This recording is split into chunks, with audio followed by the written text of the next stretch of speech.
So ito yung top 10 in-demand jobs dito sa Pilipinas as of currently, no? So ito yung mga job postings tsaka mga multiple mga positions na hinahanap sa iba't ibang mga job portals. So Solomon, ano yung number 10? Starting at number 10, we have marketing professional. So, alam naman natin ang word ng marketing. Pero what does it mean to be a marketing professional? So, ang marketing professional ay nag-iisip at gumagawa ng mga plano at idea para sa mga kumpanya or para sa mga boss nila kung paano ma-attract yung mga customers or mga tao sa produkto or serbisyo na binibenta ng kumpanya na yun. So maraming utak. O kailangan very creative yung mga marketing professional. Kunwari, pinakasikat na marketing ngayon yung Jollibee, di ba?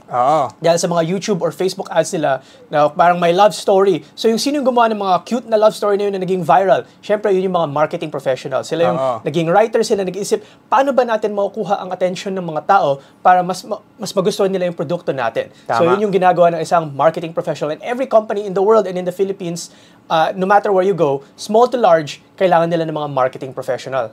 So baka isipin nyo sa large companies lang to, pati sa medium size, ang dami na naghahanap kasi maraming mga produkto out there na hindi nila alam pa paano ipupush to sa mga target market nila. Kaya maraming mga naghahanap ng mga marketing professional na kaya mag-isip ng magandang plano para ma-introduce yung mga produkto nila at ma-market. So yun yung mga marketing professionals. Coming in at number 9 would be customer and technical support. So customer and technical support, ito yung sa BPO industry or business process outsourcing. So maraming mga technical support dito, hindi lang call center, no? Hindi lang mga services na parang credit card, kundi marami rin mga customer technical support sa mga technical industries such as engineering, software, minsan pa nga legal or medical na customer and tech support din siya. Ano pang masabi mo dito, Solo? Well, alam naman natin ay ang Philippines ay ang BPO capital ng mundo. Ang competition lang natin ay ang India doon.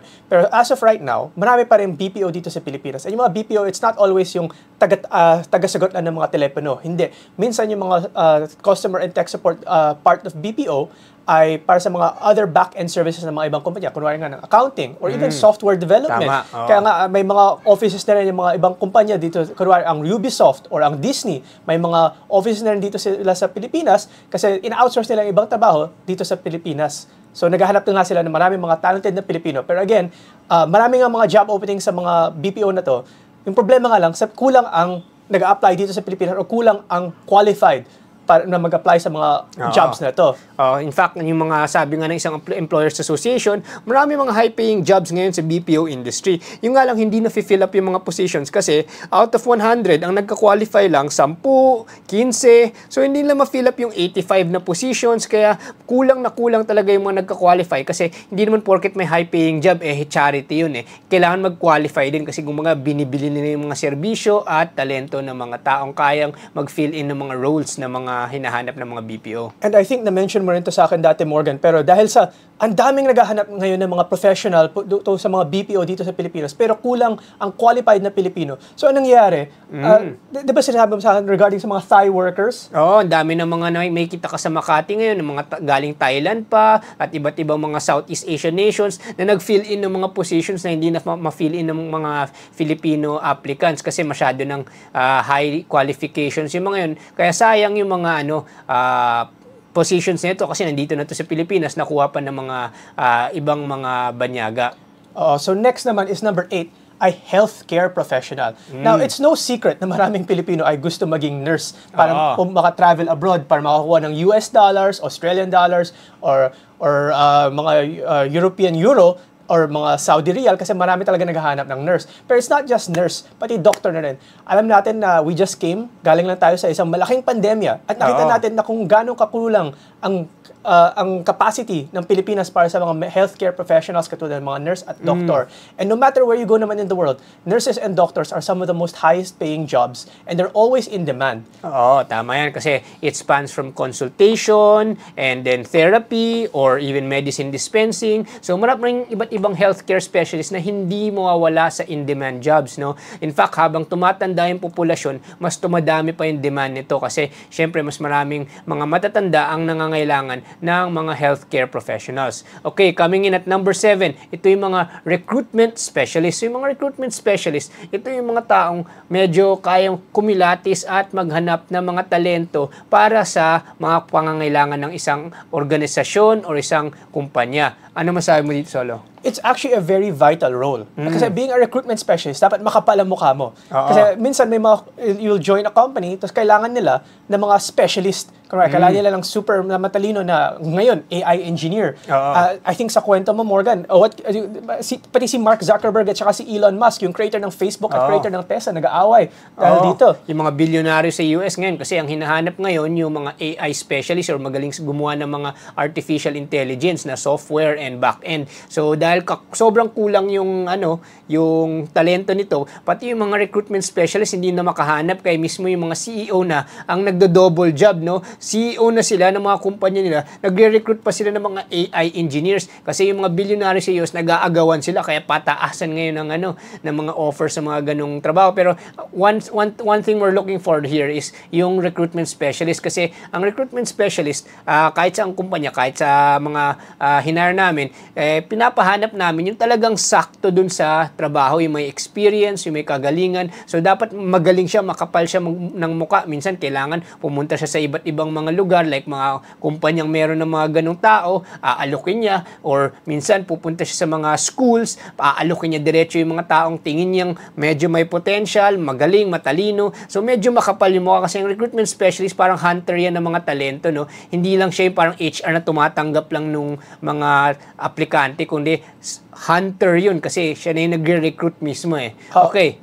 So yun nga yung pagkaiba ng recruitment specialist sa isang HR manager. Ang HR manager, usually, siya lang nagtatanggap ng mga resume. Hindi siya naghahanap ng mga bagong applicant, kundi marami nang nag-apply. Ang recruitment specialist nga, siya yung mismo naghahanap. Kung sasabihin ng kumpanya, kailangan namin ng civil engineer with 10 years of experience, na dapat yung experience niya sa mga 50-story buildings. Yun yung hahanapin ng recruitment specialist. Hindi lang siya maghihintay para may mag-apply sa kanya, kundi siya yung lalabas at maghahanap. Or ang pinakamadali na masasabi natin sa recruitment specialist sa NBA, may mga headhunter sa NBA, sila yung pupunta mismo sa mga high school pa lang, yung mga bata na hinahanap nila yung mga may potential. Talent scout. Parang talent scout yun. Same with modeling, etc. So yung recruitment specialist is for practically every industry, kailangan nila ng recruitment specialist. Okay, number 6. Moving on at number 6, project manager.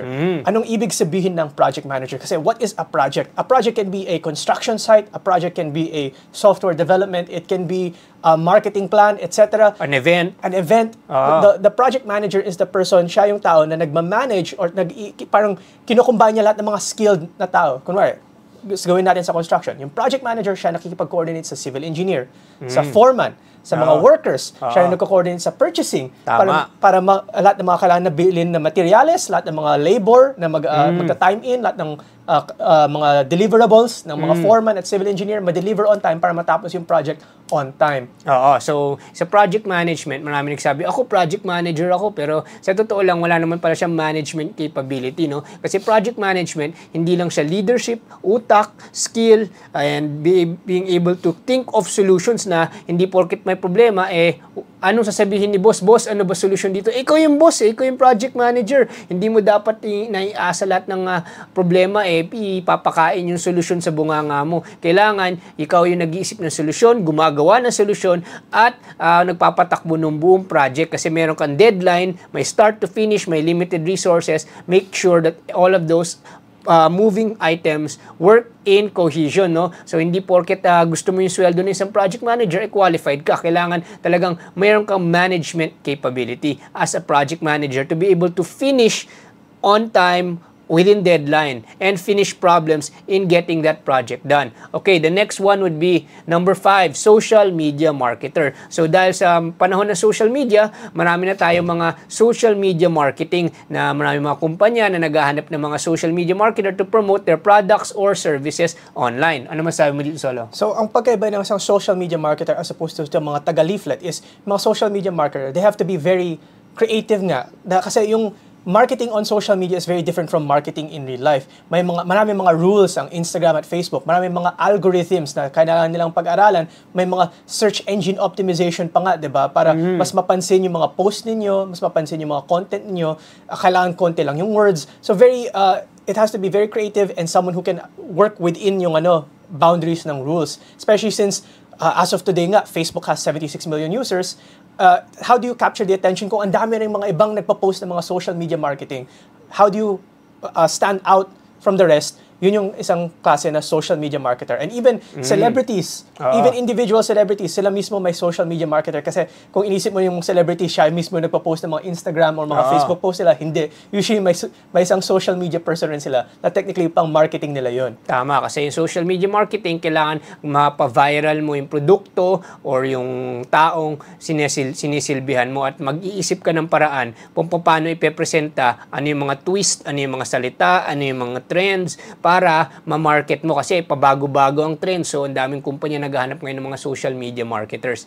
Okay, coming in at number 4. Number 4 is IT professional course, which is our IT professional job, which is information security professional. Now, in today's world, alam natin na the internet plays a huge role. We have apps everywhere. Computers are being used for everything. Servers sa lahat ng mga kumpanya, which is why very vulnerable rin ang mga kumpanya sa mga threats. Kasi maraming mga gustong manloko, mga scammer, mga hacker na gusto lang manakawan ang mga credit card information ninyo o mga identity ninyo online. Kaya yung mga major companies at saka even medium companies, pati yung mga banko, they're always looking to make sure na secure sila sa mga threats na ganito. Kasi kung na-hack sila, maraming masasaktan na tao and sila yung magiging accountable. Kaya very high-paying at very in-demand ng job na to.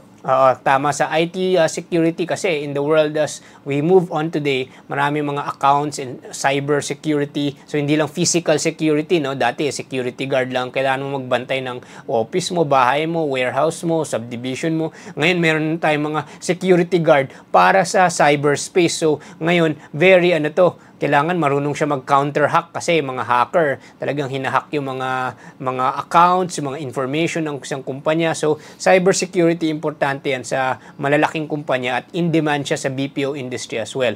Alright, number 3 would be logistics and warehouse personnel. So ito hindi mawawala to. Habang dumadami yung tao sa Pilipinas, dumadami yung mga kumpanyang nagpapadala ng mga iba't ibang mga kagamitan, iba't ibang mga produkto all around the Philippines, all around the islands. So ang dami mga warehouses and logistics na tinatayo for all these online shopping. So warehouse and logistics personnel will be an always in-demand job now until the future. Ano po masabi mo dito? Syempre, with the rise of Shopee and Lazada, nakita natin yung logistics and warehousing nila ay sobrang vast. Meron pa tayong mga Zalora. Pero even without these mga e-commerce, pero with e-commerce, dumagdag nga to, every store in the whole world, katulad ng Zara, katulad ng Uniqlo, mayroon sila mga warehouses at kailangan nila ng mga logistics personnel para sa mga delivery ng gamit nila, para sa mga storage ng gamit nila, and may yung logistics and warehouse personnel na to, it can go from very low, na kahit na wala ng utak na job, to very high. Kasi, syempre, yung mga inventory, yung mga security nito, maraming pinag-iisipan dito sa mga warehouse and logistics, and it's a growing industry always. Kasi, unless masawa ng mga tao sa mga physical products, which is never really going to happen, talagang kailangan ng mga warehouses at mga logistics. Okay, ano yung number 2 ngayon? Number 2 ay ang virtual assistant. So this is very much like a BPO or very much like a social media marketer. Ito ay parang assistant ka ng mga individuals or small companies that you're parang giving them yung mga smaller tasks like accounting, scheduling, yung work nila. Ito yung mga parang secretary ka. Tama. Na freelance. Or pwede ka rin na main secretary rin. Doesn't have to be freelance, pero it doesn't have to be in person anymore kasi marami tayong mga virtual ways of coordinating with the schedules of yung mga boss natin ngayon. So parang siyang virtual or BPO na secretary. So parang mayroon kang boss, sinusuportahan mo siya, tinatawagan mo yung mga ka-appointment niya, inaayos mo yung mga dapat mautusan niya, pero never ka nakikita sa opisina niya. Parang virtual assistant na nag-a-assist sa boss mo na taga-text, taga-message, taga-tawag, at taga-schedule. So lahat ng mga tasks ng isang secretary, yun yung ginagawa ng isang virtual assistant, except physically wala na siya dun sa opisina. Para siyang remote control na ginagawa yung mga utos sa kanya ng boss niya, pero inuutusan niya siguro yung mga tao na nasa opisina niya o yung mga nasa warehouse niya. Siya yung in-between na parang assistant ng boss. Okay, ang number 1 na in-demand job sa Pilipinas ngayon, which kanina pa namin pinag-uusapan paulit-ulit, is yung software development. So ngayon, computers and software is the future na sinasabi years ago.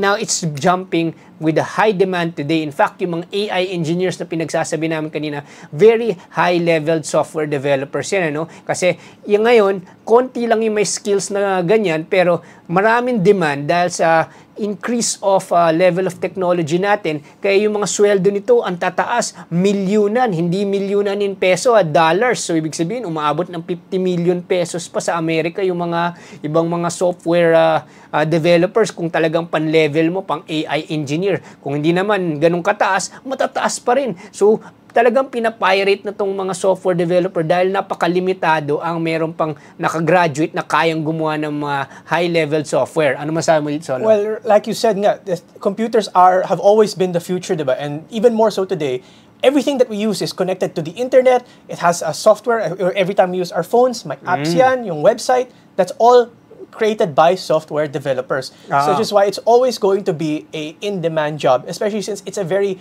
high brain processed job. Kailangan talagang matalino ka at pinag-aralan mo yun. And pati yung AI engineer, which is even higher brain process, yun yung talagang hinahanap. Pero in general, they're all software engineers, and no matter what kind of software developer you are, may kailangan talaga na demand yan. Every company today is looking for someone that can work their software, create their websites, create an app for them, or to streamline processes. Even may mga software, inter-office software lang siya para mag-coordinate yung mga tao sa loob ng office. Marami talagang demand ang software developer. Alright, so yun yung mga top 10 in-demand jobs na pinusent namin sa inyo today. Ako nga pala si Engineer Morgan Sai, ang inyong coach ng bayan. Ako po ay si Solomon Sai, ang inyong kuya ng bayan.